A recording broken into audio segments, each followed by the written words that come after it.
We've been talking about changing our tax structure, increasing sales, lowering the tax on goods, and still we're going to have a problem, being able to operate. Do you have any just rough ideas, rough figures for Utah, for instance, what it might make, the difference it might make for Utah being able to access your minerals?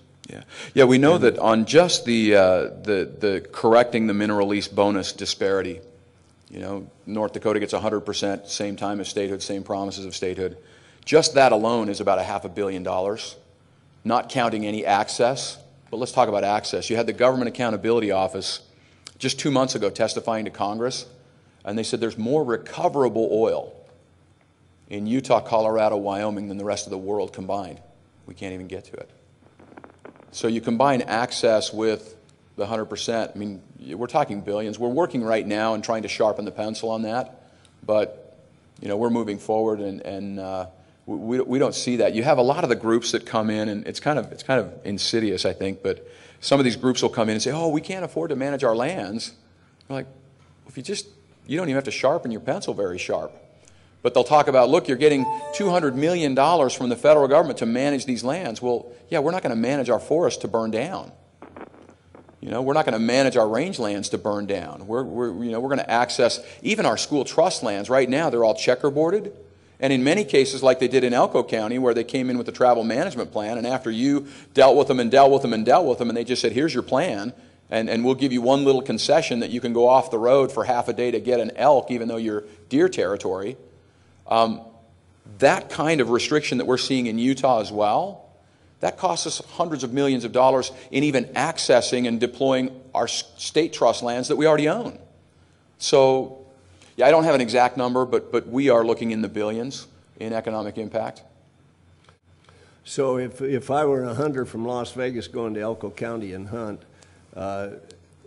or say I was a hunter from Salt Lake City going south to one of the counties, the Kanab area, for instance, to hunt, am I still going to be able to hunt on the same lands that I hunt on now? Yeah, exactly right. And so if we were in Utah's case 1896, in Nevada's case 1864, if we were there, the deal was sell off all the land. We're not there. We're 100 years down the road, plus more than 100 years down the road, where we've relied on access and hunting and fishing and grazing and all the rest.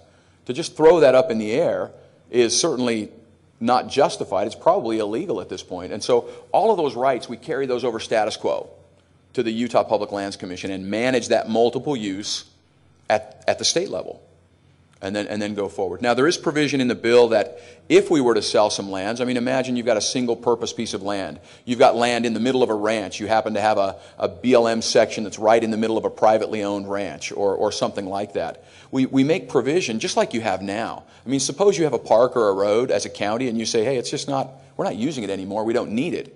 You already have a process in statute where you have two hearings. You have a hearing to vacate the public use and say this is no longer public property.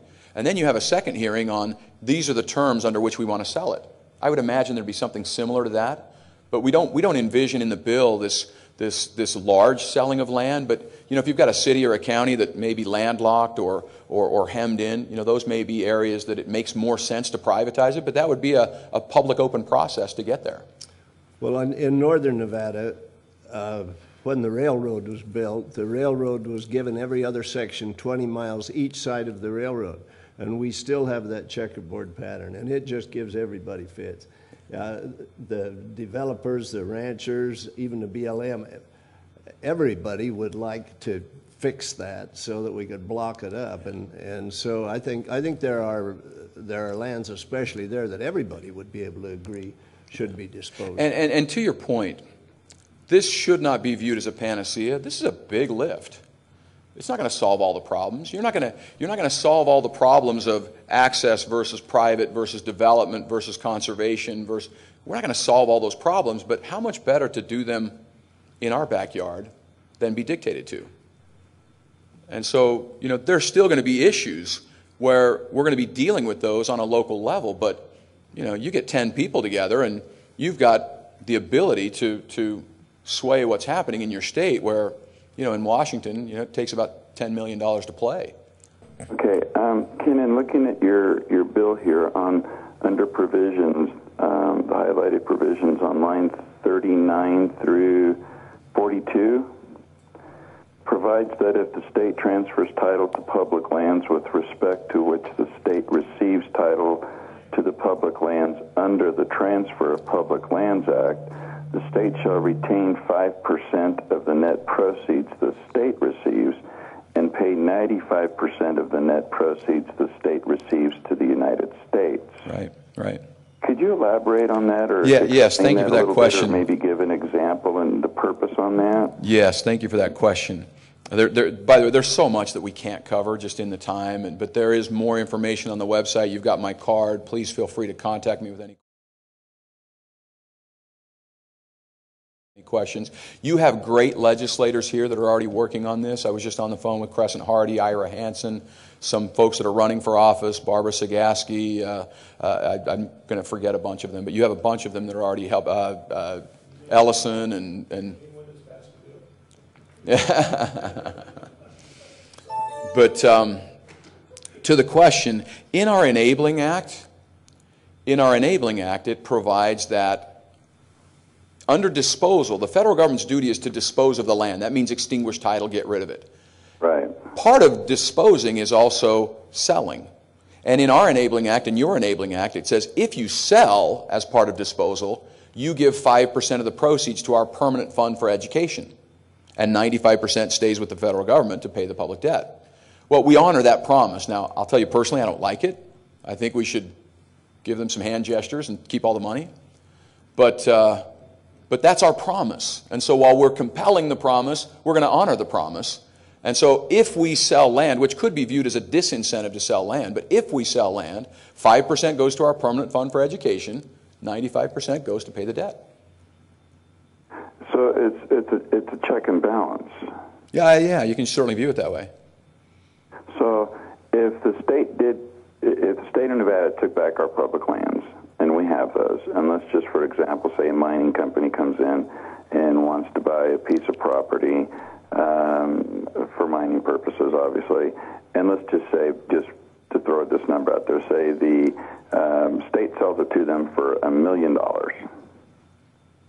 And they agree to that. So out of that $1 million, the state would get 5% of that sale price, and then 95% would go to the feds. Right. That's the proposal that we have in our bill. Now, you would also have the opportunity of, rather than selling the land, you simply lease the land and lease the, so that would be a decision that would be wholly within your state on how you wanted to manage that land going forward. But if you went through the public process and determined to sell it and then the terms, under our bill, what we're proposing is to honor those terms of our Enabling Act, and the education fund would keep $50,000 in your scenario, and the federal government would get $950,000. Now, one thing that's also important to point out, this still, even under that scenario where we don't intend to sell a lot of land in our case, that still benefits the nation. In a situation where we've got this tremendous deficit and debt and unemployment, you free up a resource for jobs. I mean, look at I was just in Elko, and they said it's hard to find places to house people because you've got some things happening up there. Imagine that you've got that throughout your state and our state and New Mexico and Arizona and Idaho. What that does to employment nationally, what that does to GDP nationally, what that does to reducing deficits nationally. When we were in Speaker Boehner's office with his staff and talking about these tremendous math problems, they're not politics problems anymore, they're math problems. And he said, you're right, we can't solve that unless we grow the pie. There's just no way. So how many taxes from a mining, and DMAR, maybe you can kind of chime in on this a little bit, because I've heard several different answers, and I don't know what to believe. How much of a mining operation, how much of those taxes go to the federal government, tax revenues they generate, aside from the net proceeds that stay in the state? I'm led to believe that all revenues generated from a mining operation in the state of Nevada stay within the state, but I don't believe that. Don't the feds get their share? I think they do, but I think the important thing here is access to the minerals, and which we don't have now. For instance, the example that we heard about North Dakota being able to drill for oil, and all of the oil that we have, you know, in Elko County, we had 160,000 acres just taken off the table because of the BLM interim management policies for sage grouse that were going to be leased for exploration and now aren't. Now, if that were state land and we could, you know how to go talk to the governor, go talk to your legislators. You know how to get things done in the state, where go to Washington and try to reason with the agencies there, and it's just really uphill. But the difference as far as the economic benefit to the state is being able to have access to those minerals. Okay.